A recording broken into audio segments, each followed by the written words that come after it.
Salut, on va revenir sur comment frapper vite et fort en insistant sur la structure. Notre structure, en fait, c'est notre manière de nous tenir, notre manière de bouger également. Parce que quand on va bouger, la structure, c'est-à-dire la manière dont tient le squelette, tout ça c'est très articulaire, va également bouger. Et de ça va dépendre en fait l'efficacité de nos mouvements. On va reprendre l'exemple du croisé-haut. Les genoux sont pliés. Si on peut, genoux à peu près au niveau du gros orteil. Et tout ça, c'est très souple. C'est très relâché, c'est très flexible. On va avoir besoin de pivoter. Les pivots se font sur les talons. Ça va correspondre à l'armée du mouvement. Je vais partir dans ce sens-là, vers l'arrière. Le mouvement va donc partir du talon. Je vais partir en garde, c'est-à-dire ici, pointe à peu près au niveau des yeux. Je pivote d'un quart de tour et je me retrouve face à vous. On recommence. Ça, c'est pour les jambes. Maintenant, on va armer la frappe, donc s'occuper du haut du corps. Je peux armer à un niveau, on va dire, médian. J'ai bien la canne sur l'axe médian du corps. Une fois que je suis là, je monte et je renvoie en poussant sur ce talon. Mais je pourrais aussi très bien armer plus haut. Mon point de départ est toujours le même. Et je vais tout de suite monter la canne. Et là, en fait, on se retrouve avec une parade d'un coup qui vient de haut. Et là, tout de suite, je sens les dorsaux qui tirent. Pour renvoyer, ça va partir du talon.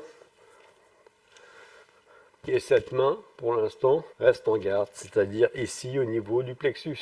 Ce qu'il faut bien voir, c'est que dans cette histoire, le bras fait pas grand-chose. On profite de la structure du corps.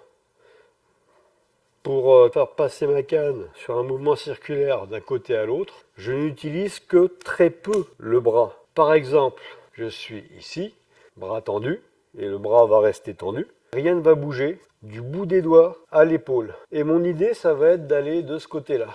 Tout ce que j'ai à faire, c'est à pivoter. Et ça vient tout seul. Et si je veux retourner de l'autre côté, ben c'est pareil. Tout en gardant le bras tendu, ça pivote. Donc, le secret, c'est pas des grands mouvements de bras.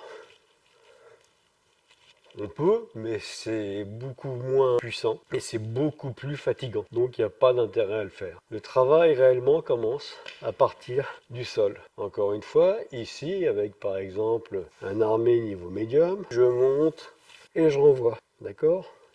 1, 2. Comme vous pouvez le constater quand je pivote, je vais sur l'avant.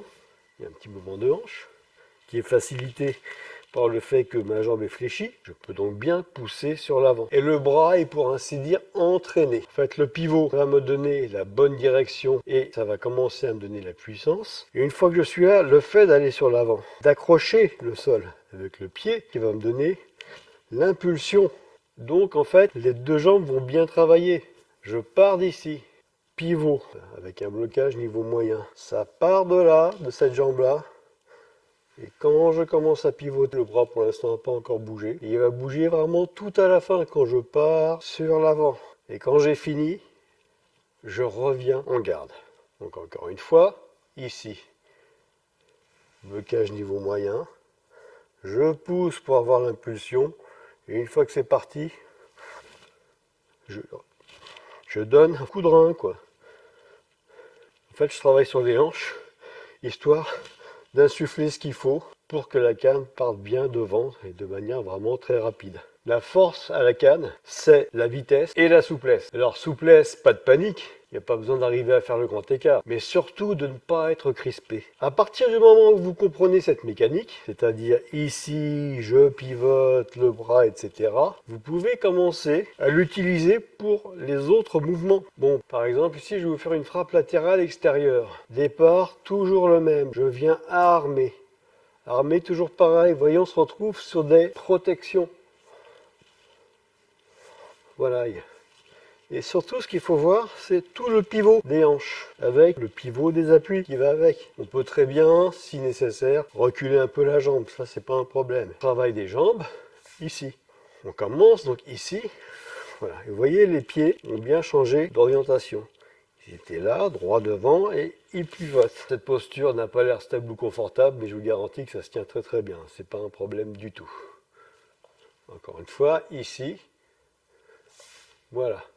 Et quand je suis là, évidemment, je renvoie en partant du pied arrière qui commence à pousser. Et je finis toujours avec le mouvement de hanche vers l'avant et les hanches bien de face. Donc maintenant avec la canne, je suis ici. Donc je viens armer. Mais l'armée, ça commence par les appuis. Donc ici, je monte le bras en même temps. Vous voyez, je suis en protection sous ma canne. Maintenant, pour renvoyer, je pousse sur la jambe arrière. Et j'insiste sur cette jambe. Je fléchis. Le bras, qui ne va pas faire grand-chose, il est là. Il suit. C'est surtout le poignet qui va travailler. Le bras va travailler à partir de cette impulsion, ce qui déplie. Et avec la jambe avant, on va finir pour frapper sur le côté. Là, je l'ai envoyé un peu haut niveau tête, mais bien sûr, on peut l'envoyer à la hauteur que l'on souhaite. Mais compris, bien sûr, dans les jambes. Et pour ça, il faut que tout le corps reste bien relâché. C'est tout un jeu de contraction-décontraction. Quand je suis ici, là, je suis souple. Après, quand j'envoie, évidemment, je tends les muscles. Donc la contraction jusqu'à la frappe. Et une fois que j'ai frappé, je relâche et je reviens en garde. Il ne vous a pas échappé qu'en fait les armées sont des protections. Donc en fait, on n'est pas du tout obligé de bosser tous ces mouvements de manière statique. Je ne suis pas obligé, par exemple, pour faire un croisé haut, de travailler uniquement sur place. Ça se fait au début, histoire de trouver ses repères. Mais ensuite, si j'ai besoin de mettre ma canne comme ça, ou comme ça, ou comme ça veut dire que je suis attaqué. Donc il est bon aussi de se décaler pour réagir et revenir. Maintenant un petit point sur le latéral croisé qu'on va faire en tenant la canne côté jambe avant. On va bien partir de ce côté. Comme pour toutes les autres frappes, il va bien y avoir une protection qui va me servir d'armée. Ici. Et ensuite, le mouvement va partir du talon ici. Je commence à pivoter. Et quand j'arrive de face, je vais bien sur l'avant pour tendre la canne. Ça donne. Et vous voyez, là, je fais vraiment attention à bien revenir de face. D'une part, parce que ça assure bien la puissance à la frappe. Et d'autre part, l'énorme erreur serait de faire, par exemple, ici, et de frapper là. Parce que là, le dos n'est pas protégé du tout. On peut facilement m'atteindre dans le dos. Donc faites bien attention sur ce type de frappe, à bien revenir de face. C'est sur ce type de frappe que la synchronisation avec le bras et le reste du corps est la plus simple. Parce qu'une fois que je suis là, on suppose que je tends le bras.